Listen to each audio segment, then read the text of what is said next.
स्त्री पुंविदान सुतस्य विरक्त दृष्टे। जब सुखदेव जी गर्भ से प्रकट होते हुए ही वन की ओर प्रस्थान कर गए, वेदव्यास जी चिल्ला रहे हैं, पुत्र रुक जाओ, पर वो रुकने को तैयार नहीं है। जल में स्नान करती कुछ स्त्रियों ने वेदव्यास जी को ज्ञान दिया, क्योंकि जब शुकाचार्य वहां से निकले तो उन्होंने वस्त्र नहीं धारण किए, और जब वेदव्यास जी वहां से निकले तो उन्होंने तत्काल वस्त्र धारण कर लिए। तो वेदव्यास जी ने कहा, मेरे पुत्र को देखकर तुम जल में ही स्नान करती रही और मुझे देखकर वस्त्र धारण किया, ऐसा क्यों? तो उन्होंने बताया कि आपका जो पुत्र है वह शरीर से मुक्त है, उसे शरीर ना समझे, वह तो अपने आत्म तत्व को जान चुका है, तो उसके लिए शरीर तो वस्त्र के समान है, उसके लिए शरीर का कोई आवरण नहीं। सुखदेव जी शरीर पर कोई वस्त्र नहीं, ऐसे ही लगे चल रहे हैं। एक कौपीन पहनी है, रमण कर रहे हैं। तो बड़ी अद्भुत कथा है। वेदव्यास जी को ज्ञान हो गया, पुत्र को जाने दिया, वेदव्यास जी वापस लौटे। पुत्र के कारण दुख भी हुआ। सुखदेव जी तो वन की ओर चल पड़े। इधर वेदव्यास जी एक दिन खिन्न मनस्क होकर बैठे थे, बड़े चिंतित थे कि अब क्या किया जाए। ना जाने किस चिंता ने वेदव्यास जी के मन को घेरा था, ये बात वेदव्यास जी भी नहीं जानते थे। एक दिन नारद जी महाराज उनके यहाँ पधारे और नारद जी ने कहा, द्वापरे समनुप्राप्ते तृतीये युग पर्यये जातः पाराशराम योगी वासव्याम कलया हरे। श्री नारद जी महाराज तीसरे युग द्वापर के अंत में वेदव्यास जी के पास पधारे और पाराशर्य से बोले, पाराशर्य महाभाग भवतः कच्चिदात्मना परितुष्यति शारीरा आत्मा मानस एव वा। हे पाराशर्य, हे महाभाग, बताओ तुम्हारे दुख का कारण क्या है, तुम क्यों दुखी हो? वेदव्यास जी ने कहा, महाराज आप तो आत्मज्ञानी हैं, मुझे खुद भी पता नहीं कि मैं क्यों दुखी हूँ, ना जाने किस दुख ने मेरे अंतःकरण को पकड़ा है।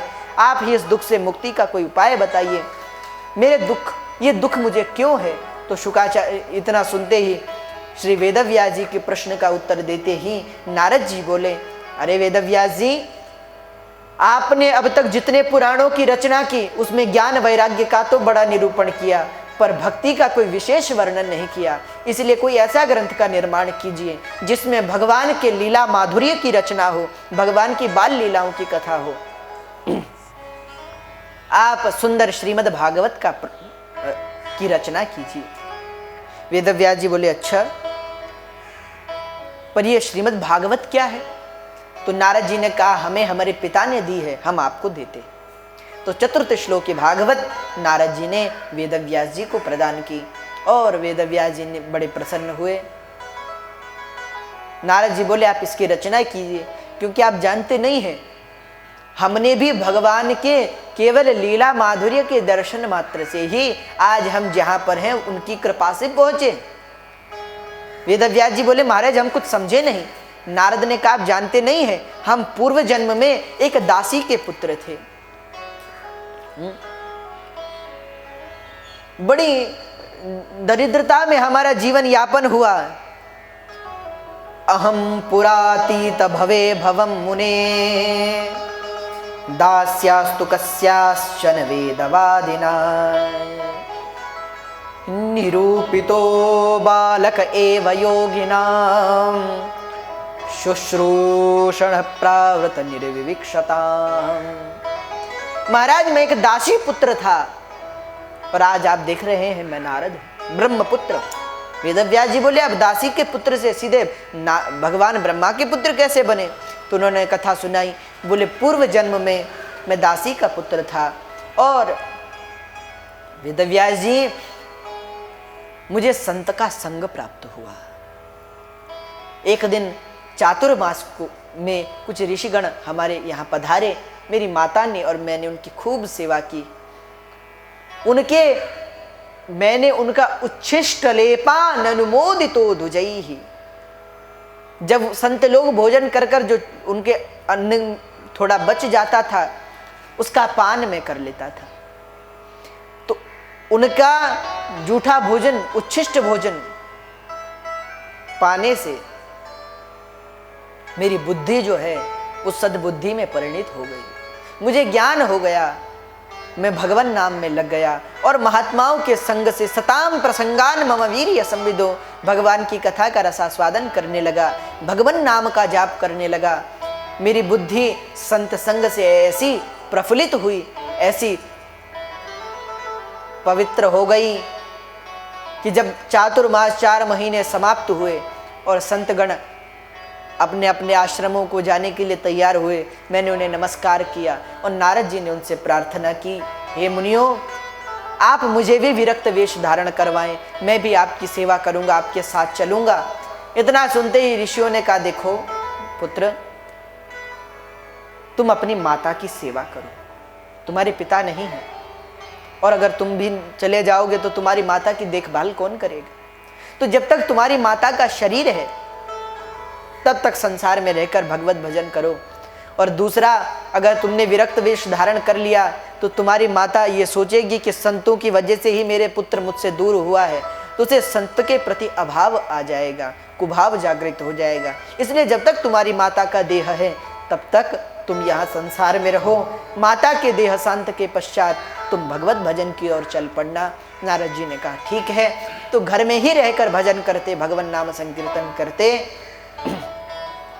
एक दिन की बात, एकदा निर्गतां गेहा दुहंतिम निशिगां पथि, सर्पोदसत्पदा स्पृष्टा कृपणा कालजोदिता।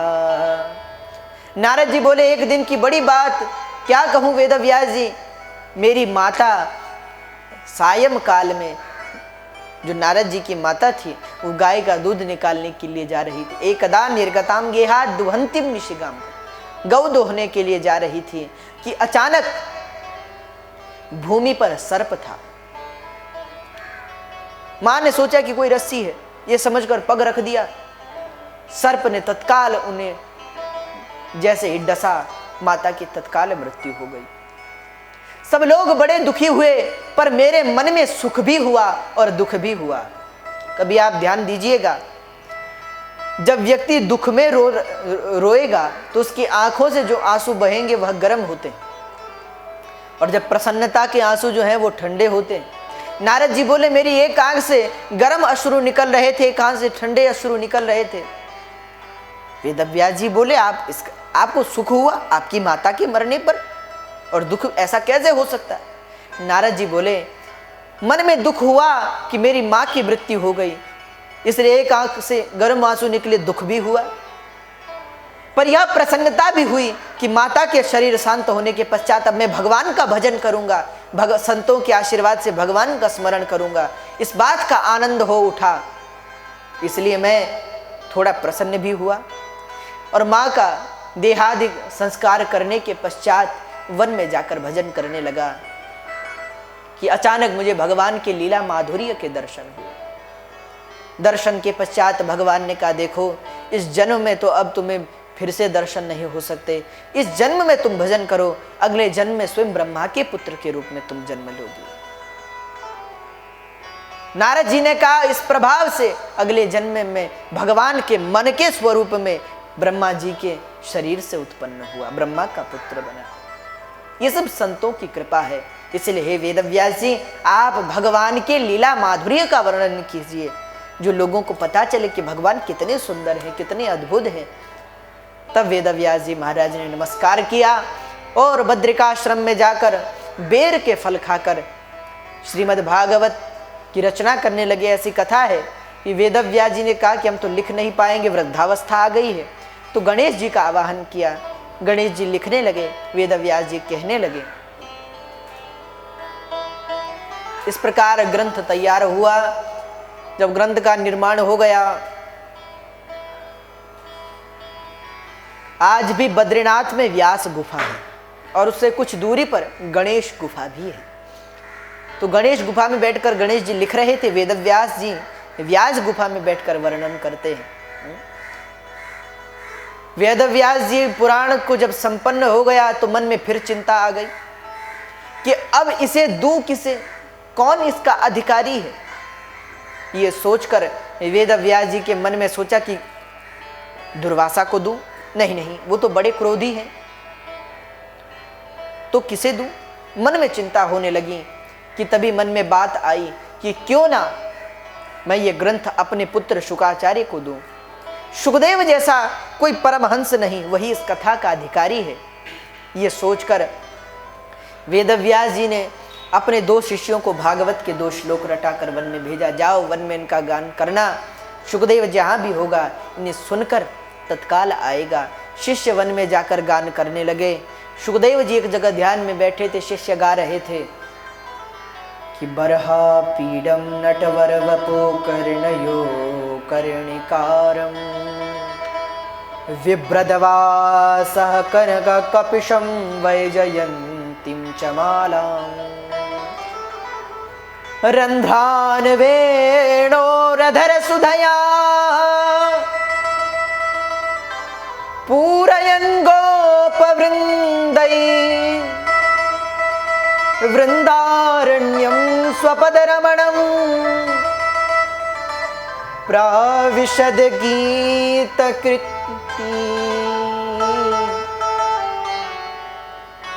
प्राविशद गीतकीर्तिः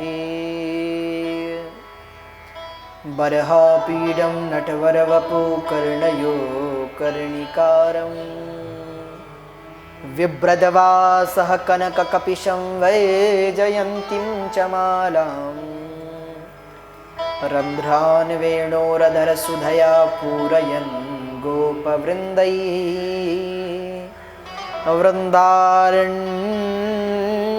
स्वपदरमणं प्राविशद गीतकीर्तिः। जैसे ही शुकाचार्य ने सुना कि जिनके माथे पर मोर पंख का मुकुट है, गले में वैजयंती की माला है, कानों में कुंडल है, होठों पर बांसुरी है, जिनके आगे कई गौवें दौड़ रही हैं और गौ के चरणों से उड़ने वाली धूलि से जो भगवान धूलि धूसरितांग हैं, जिनके अगल बगल में एक ग्वाल ने उनके कांधे पर हाथ रखा है। बलराम जी ने एक और बलराम जी चल रहे हैं, एक तरफ श्रीदामा चल रहे हैं। ऐसे भगवान जब ऐसी स्वरूप का चिंतन किया तो चिंतन मात्र से शुकाचार्य